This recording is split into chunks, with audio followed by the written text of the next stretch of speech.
और बुली by app पर मुस्लिम महिलाओं की नीलामी करवाए जाने के मामले में मुंबई पुलिस को बेंगलुरु के इंजीनियर आरोपी विशाल कुमार झा की 10 जनवरी तक हिरासत मिली। उत्तराखंड की महिला को भी हिरासत में ले लिया गया, जो पूरे मामले की मास्टरमाइंड हो सकती है। इस रिपोर्ट पर नजर। बुली बाई ऐप पर मुस्लिम महिलाओं की नीलामी कराए जाने के मामले में पुलिस ने बड़ी कार्रवाई की है।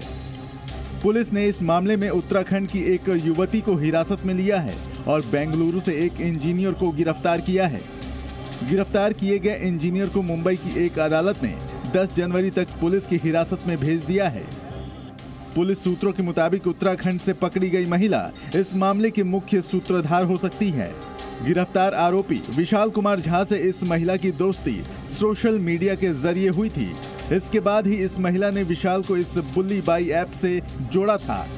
इस मामले में पुलिस महिला की एक और दोस्त की तलाश कर रही है। बुली बाई ऐप मामले में कार्रवाई करते हुए मुंबई साइबर सेल पुलिस को एक कामयाबी हाथ लगी है। बेंगलुरु से हिरासत में लिए गए एक आरोपी विशाल नाम का जो एक शख्स बताया जा रहा है, जिसकी उम्र 21 साल की है और सिविल इंजीनियरिंग की पढ़ाई कर रहा है। उसे 15 घंटे की पूछताछ के बाद यहाँ बांद्रा कोर्ट में पेश किया गया, जहाँ उसे अगली सुनवाई के लिए यानी 10 जनवरी, जो कि 10 जनवरी को होनी है, उसके लिए पुलिस हिरासत में भेजा गया है। साइबर ने बोला है कि उनको इन्वेस्टिगेशन अभी करना है। जो इन्वेस्टिगेशन है वो प्राइम स्टेज पे है। प्राइम स्टेज पे होने की वजह से उनको भी अपॉर्चुनिटी मिलनी चाहिए कि ये जो केस है वो सच है या झूठ है। इसके लिए उनको आगे के लिए पुलिस कस्टडी दी गई। इस मामले में बेंगलुरु से गिरफ्तार सॉफ्टवेयर इंजीनियर विशाल झा को मुंबई के बांद्रा मेट्रोपॉलिटन कोर्ट में पेश किया गया। करीब आधे घंटे की सुनवाई के बाद आरोपी को 10 जनवरी तक के लिए पुलिस हिरासत में भेज दिया गया है। आरोपी बिहार का रहने वाला है। विशाल ने सिख फॉर जस्टिस से मिलते जुलते नाम से अकाउंट बनाया था, ताकि लगे कि इसमें खालिस्तान से जुड़े लोग शामिल हैं।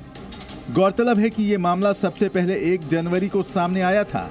आरोपियों ने कई मुस्लिम महिलाओं की तस्वीरों को एडिट कर गिटहब प्लेटफॉर्म पर बने बुली बाई ऐप पर नीलामी के लिए डाला था। इसमें उन महिलाओं को निशाना बनाया गया था जो सोशल मुद्दों पर सक्रिय थीं। राजू राज के साथ अंकुर त्यागी, जी मीडिया, मुंबई। ब्लैकबेरी फोन अब आपको मार्केट में नजर नहीं आएगा। कंपनी ने इस फोन को बंद कर दिया।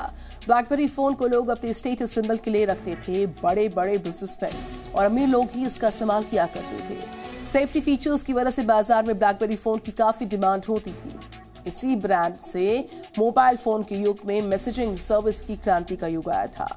अब पहली बार ईमेल के बाद ब्लैकबेरी का BBM यानी ब्लैकबेरी मैसेंजर फोन यूजर्स के बीच काफी पॉपुलर होना शुरू हुआ था, लेकिन एंड्रॉइड फोन की बढ़ती लोकप्रियता के बीच इसकी पहचान खो गई और 2016 के बाद ब्लैकबेरी फोन बाजार से गायब होता चला गया। एक वक्त था जब बहुत सारी कंपनियां नहीं थी और कुछ कंपनियां भारत में आई थी। उस वक्त कुछ ऐसी कंपनियों ने भारत के बाजारों में अपने प्रोडक्ट्स भेजने शुरू किए थे और उसमें एक नाम था ब्लैकबेरी। और मुझे अभी भी याद है, मैं उसके अलग अलग मॉडल्स यूज़ करता था और ब्लैकबेरी से स्टाइलिंग शुरू हुई थी फ़ोन्स की। लेकिन आज क्लोजर अनाउंस किया है ब्लैकबेरी ने कि अब ब्लैकबेरी फ़ोन्स नहीं बनाएगा। ब्लैकबेरी के फ़ोन्स अब पूरी तरह से दुनिया में बंद हो गए हैं। गुरविंदर सिंह जी हैं हमारे साथ बातचीत करने के लिए। सबसे पहली बात तो ब्लैकबेरी के बारे में आप क्या बताना चाहेंगे? We started our business in 1997। उस टाइम अल्काटेल, सीमेंस और ये सारे ब्रांड्स थे।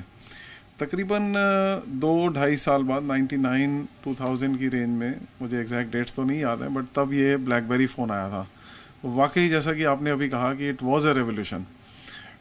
We have been dealing with all top HNIs and elite customers. हमारी सारी क्लाइंटेल वही है, टॉप बिजनेसमैन, इंडस्ट्रियलिस्ट। तो मुझे आज भी याद है, उन्होंने मेरे को मतलब ब्लैकबेरी को यूज़ करते हुए दे वुड फील प्राइड कि यार ब्लैकबेरी का फ़ोन है। अब एप्पल के आने के बाद और सैमसंग और जितने ये iOS चेंज हो गया, एंड्रॉयड और एप्पल का आ गया, उसमें ये थोड़ा सा फिर कहीं जाके लेटली थोड़ा फीका सा होना शुरू हो गया था। बदलाव के साथ अलग अलग कंपनियों ने जो ट्रांसफॉर्मेशन किया, उसमें शायद ये कंपनी थोड़ा पीछे रह गई है। उस रफ्तार से नहीं कर पाई, इस वजह से शायद मार्केट में वो बाकी ब्रांड्स के साथ कम्पीट नहीं कर पाए। ऐसा ही है शायद कुछ, क्योंकि अगर मैं पुराने दिन याद करूं तो नोकिया फ़ोन नंबर 1 माना जाता था। इंडिया में जब नोकिया आया we became their authorised dealers, तो एक अपने आप में बड़ा प्राइड था कि वी आर इनटू नोकिया। तो जैसे नोकिया था ऐसे ही ब्लैकबेरी ने अपनी बुलंदियां छुई, लेकिन फिर जैसे नोकिया भी थोड़ा पीछे रह गया, ब्लैकबेरी भी थोड़ा पीछे रह गया। इनकी शायद R&D में कोई वो रही कसर, या आने वाले टाइम में जो ह्यूमन जो लोगों की रिक्वायरमेंट थी, जो एप्पल ने, सैमसंग ने या और 2-3 ब्रांड्स ने पकड़ ली वो चीज़, वहाँ कहीं इनकी तरफ से शायद कोई रहा होगा, जिसकी वजह से शायद आज उनको ये एक बड़ा डिसीजन लेना पड़ रहा है। ईज़ ऑफ डूइंग थिंग्स में फिर एप्पल आगे निकला, सैमसंग आगे निकला, और अब ये 3-4 और ब्रांड हैं, वो फिगर्स आपको नेट से मिल सकती हैं कौन कितना बेच रहा है आजकल। ईज़ ऑफ डूइंग थिंग्स में वो लोग आगे निकल गए। इसीलिए कहा जाता है कि वक्त के साथ बदलो, तभी ज़्यादा दिनों तक टिक पाओगे। अपने सहयोगी कमर खान के साथ मैं Amit Prakash, Zee media Delhi. Presenting V News app, available on Google Play and App Store. Download it now.